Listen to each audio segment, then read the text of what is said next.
Hey, how's it going everyone? It's me, it's Count Jinsula, and welcome to another Pokemon Go discussion video. So, today we're going to be talking about in-person events in Pokemon Go, more specifically whether or not Niantic should continue to push them, or they should consider making every single special event be global. I'm going to be talking about all of the reasons why in this video, so let's roll the intro and jump right into it.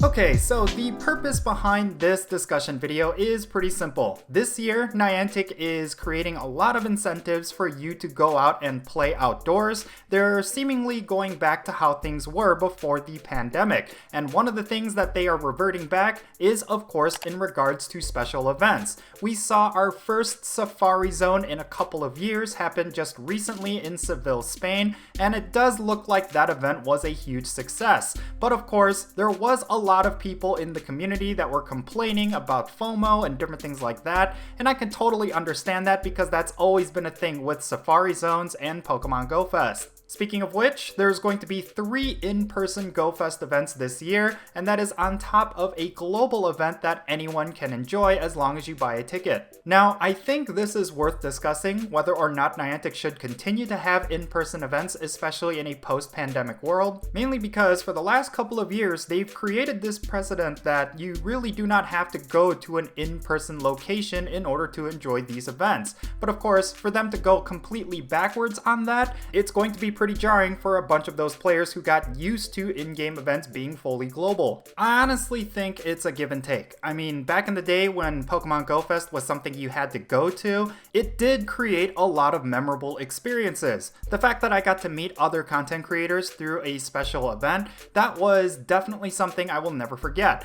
And of course, it was community driven. You got to meet trainers from all across the world, and that was always something that was really neat about events like Pokemon Go Fest and Safari Zone. But of course, the game is completely different from how it was back then. With the pandemic, Niantic did change up the game drastically, and it seems like a lot of those changes have kind of become the norm. I mean, let's be real here. The game is a lot less community driven in a post-pandemic world. I mean, a lot of players are used to doing remote raids as opposed to in-person raids, and when it comes to these in-person events, most players would rather do them from home. This is, of course, because Niantic made several adjustments to Pokemon Go that made it playable from home as a result of so many lockdowns happening throughout the world. So I really do think that Niantic needs to lean more into that, mainly because at-home play has kind of become the norm as a result of the pandemic bonuses. I'm not necessarily saying they should just completely axe in-person events, but I do think they need to integrate more global play whenever they have these in-person special events. The way that I imagine Pokemon Go special events should work is that it is all going to be global, but they could have all of the fanfare and all of the decorations and habitats and whatnot at the actual in-person locations, and you could also include some gameplay bonuses and incentives for those players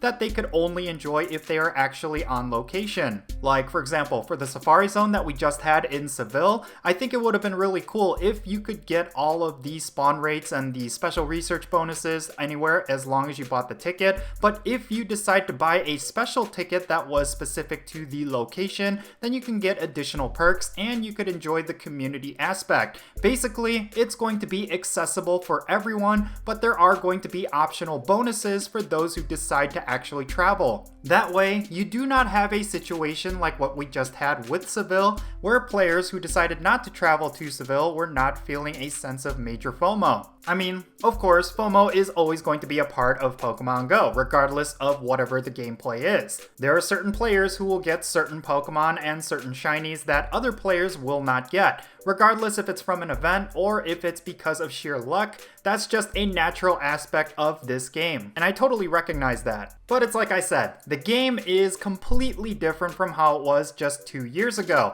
and I really think this is something that Niantic needs to recognize. A lot of the things that the Pokemon Go community is looking for when it comes to their Pokemon Go experience is going to be vastly different from back in the day when these in-person events were actually something special. I mean, there are going to be exceptions, like for example, example, the Pokemon GO regional championships that we recently had, those are of course going to be exclusive to those who qualify, but when it comes to special in-game events like Safari Zones, I really think it would benefit the Pokemon GO community as a whole if they were to add global elements to those events. But we'll have to wait and see. I really do think that this summer is going to be really telling for the future of Pokemon GO, especially when it comes to Pokemon Go Fest, considering that we are going to have a global aspect of Pokemon Go Fest, but also 3 in-person events with their own exclusive content. Just speaking candidly here, I do miss those in-person events from back in the day. I think some of my best Pokemon Go experiences was from those in-person Pokemon Go Fests,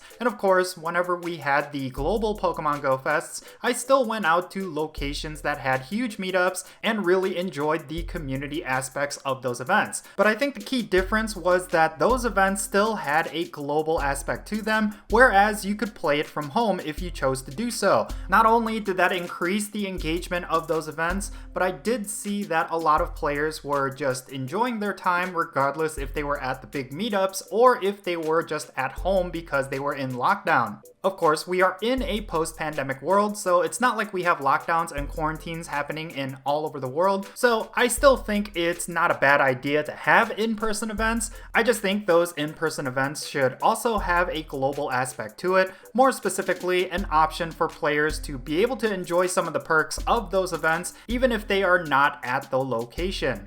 But it's like I said at the beginning of this video, it's kind of a give and take because a lot of benefits of in-person events are something that are really special for Pokemon Go, and it's very unique to Pokemon Go as well. But the game is very different from how it was back in the day, and I think a lot of players are used to being able to have full access to these sort of events even if they are playing from home, and that is something that Niantic does need to recognize and lean into a little bit so that they could increase the engagement of Pokemon Go as a whole. And yeah, that's pretty much going to be all of my thoughts regarding this particular discussion topic. And of course, there was a lot of points that I repeated throughout this video, and that is because I firmly believe that those are good directions that Niantic should take. But of course, that is going to draw a lot of criticism because I think a lot of players are not necessarily going to be fully on board with in-person events, and there's going to be players out there who actually love the in-person events and would like to see Pokemon Go kind of go back to its roots. So I would love to know your thoughts down below in the comments section. What do you think about in-person events, and are you someone that would like to see them make a full return?